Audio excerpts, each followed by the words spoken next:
Vă salut! În acest video vă voi spune despre cel de-al treilea indiciu asupra faptului că războiul din Ucraina este o cacialma, este o regie. Dar înainte de a vă desfășura aceste idei, vreau să vă sugerez ca și în celelalte două videouri să nu vorbiți cu necunoscuți despre această temă, că cine știe, poate vă duceți prin vacanță, vă întâlniți cu ruși, cu ucrainieni și intrați fără voia dumneavoastră la risc pe baza opțiunilor pe care le aveți în privința acestui război. Firește că fiecare dintre noi avem o opinie, dar e bine să o păstrăm pentru noi.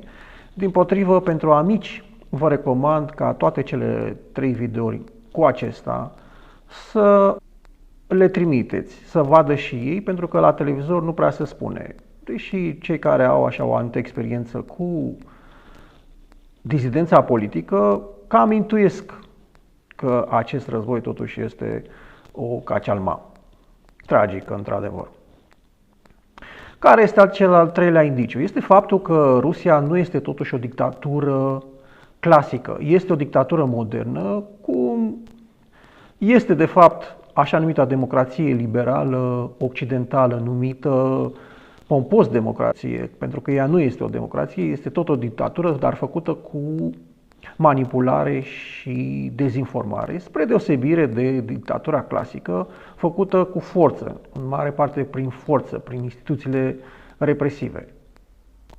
Și semnele că așa ceva se suprapune peste portretul Rusiei se datorează faptului că Putin nu a declarat război și crede că nu e un război ce face el acum, și mulți am văzut prin comentariile care mi-au fost scrise în postările mele, mulți cred că nu este război, că sunt niște operațiuni speciale și nu știu ce, cum a zis însuși Putin. Păi războiul, care e definiția războiului? Respectiv două armate care se înfruntă și în urma înfruntării res morți. Asta e definiția războiului, nu alta. Că el face doar o incursiune în estul Ucrainei, asta e altă problemă, și că nu vrea el ca să ocupe toată Ucraina, asta e altă problemă. Dar ce face el acolo este un război, atâta timp cât sunt morți. Nu contează că sunt 70, nu contează că sunt 70.000, 700.000 sau 7 milioane. Sunt morți și asta se cheamă război. Și ține de 3 ani. Deci cam asta este în principiu durata unui război. În general pot să fie și mai scurte. Asta e una, deci iată folosește dezinformarea Putin. Și alte dezinformări, nu numai atâta. A folosit dezinformarea cum că statul ucrainian sau politicienii, demagogii ucrainieni cu care el se luptă ar fi naziști.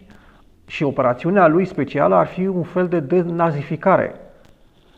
Păi și acum ne amintim de vechile acuze pe care adversarii suveraniștilor le-au adresat lor, cum că ar fi naziști.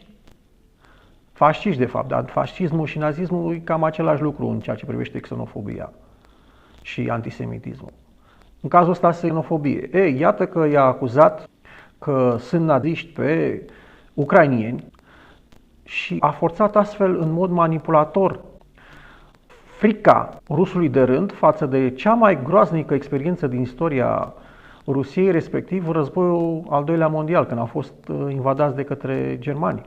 Și acum trebuie să știți că Rusia a avut cel mai mare număr de victime, undeva la 20 de milioane, poate nu chiar 20 de milioane, cum se zice oficial, dar chiar jumate să fie, e foarte mult. Și din asta rusul de rând e foarte fricos, a crezut chestia asta, că da, într-adevăr, Zelinski și cu ai lui vrea să cucerească Rusia. O prostie, într-adevăr, dar uite că frica la un moment dat anulează logica.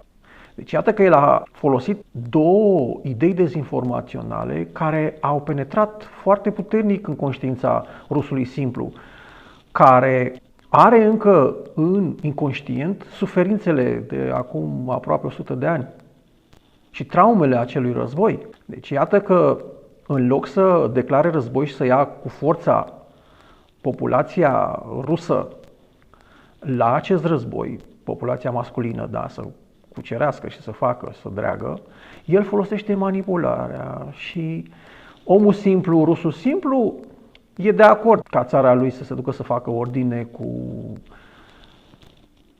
armata pentru minoritatea rusă, de fapt care e majoritară pe acolo prin Crimea, și pentru care să există o oarecare justiție. Însă nu vrea să meargă la război și Putin foarte abil a speculat treaba asta și folosește mercenari și folosește populație din estul extrem al Rusiei, unde e mare sărăcie și le promite familiilor, celor care se înrolează, tot felul de beneficii. Deci iată că asta e exact strategia dictaturilor moderne, adică a democrațiilor liberale, prost numit așa și dezinformațional numit așa. Deci ăsta este al treilea indiciu care arată că interesul Rusiei nu este imperialismul ăla al URSS-ului, al dictaturii clasice a URSS-ului. O zi faină.